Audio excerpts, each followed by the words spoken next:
अच्छा एक बात बताइए, हमारी माताएं इतना सा पैंडल सोने का पहने गले पे, उसे भी मंगलसूत्र कहते हैं। और माताओं से कहो क्यों इतने से पैंडल से तुम खुश हो?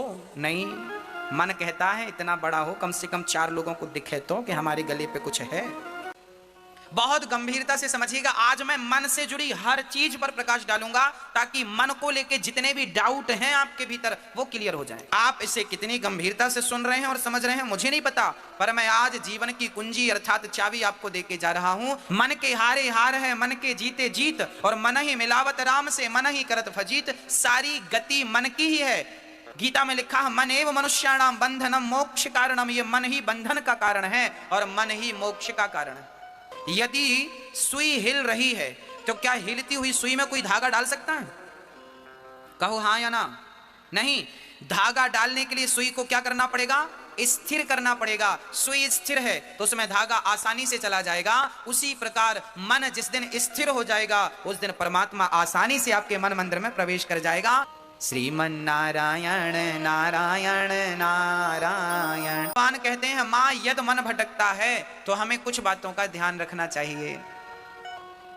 अब मैं आपको बताता हूं मन क्यों भटकता है।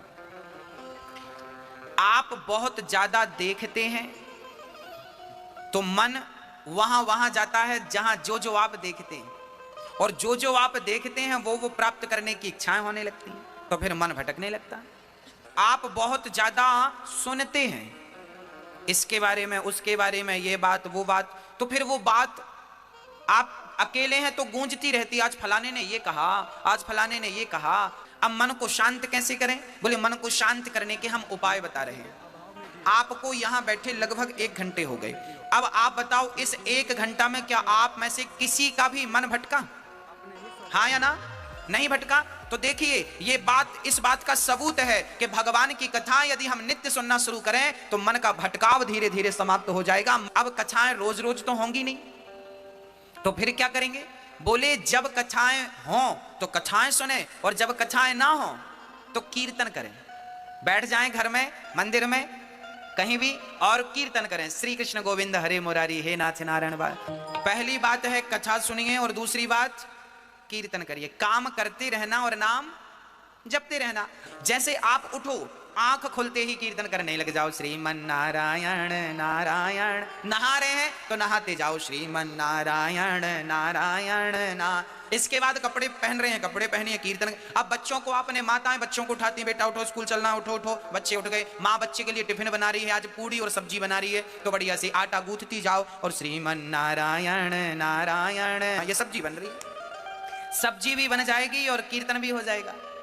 रोटी पूड़ी भी बन जाएगी और चाय बनाने में मुंह व्यस्त होता है क्या? तो मुंह का सदुपयोग करिए, कीर्तन करिए, काम करते रहिए। और यही है कलयुग में भक्ति, इसी को भक्ति कहते हैं। इससे बड़ी कोई भक्ति नहीं है। भगवान ये नहीं कहते कि तुम बैठ के आधा घंटा मेरा जाप करो ना।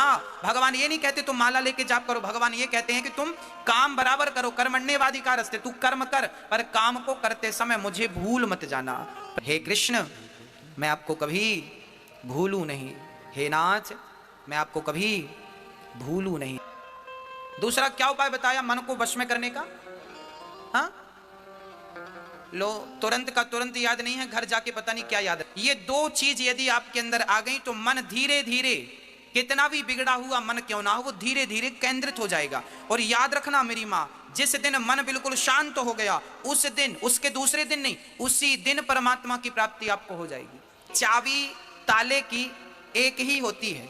उस चाबी को आपने इधर कर दिया तो ताला बंद, और चाबी को इधर कर दिया तो ताला खुल गया। बस मन को इधर लगाया, मन को इधर लगाया, पत्नी में, पति में, बच्चों में, परिवार में, मन को इधर लगाया तो बंधन है, और मन को उधर लगा दिया परमात्मा में तो मोक्ष है। यही तो बंधन है, यही तो मुक्ति है।